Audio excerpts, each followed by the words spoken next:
ಪ್ರತಿಪಾದನೆ ಆಗ್ತಾ ಇರುವಂತಹ ಅತಿ ದೈವಿಕ ಅಂಶ ಹೆಚ್ಚಿರುವಂತಹ ಶಾಂತನ ವಿಜಯದ ಕಥೆ ಇದಾಗಿದೆ. ಇದಿಷ್ಟು ಆಯಿತು. ಇನ್ನು ಭೀಡ ಕರ್ಮವನ್ನು ಎಸಗಿ ಸತ್ತಂತಹ ಆ ಕಾಪಾಲಿಕನಿಗೆ ಮುಂದೇನಾಯಿತು? ಭೀಡ ಕರ್ಮವನೆಸಗಿದ ಕಾಪಾಲಿಕನು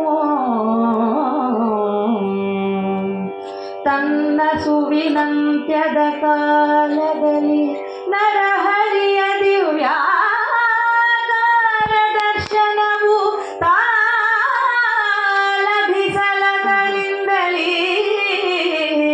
ಆ ಶಿಶುಪಾಲ ಮೊದಲಾದ ಸುರರಂತೆ ವಿಷಾದ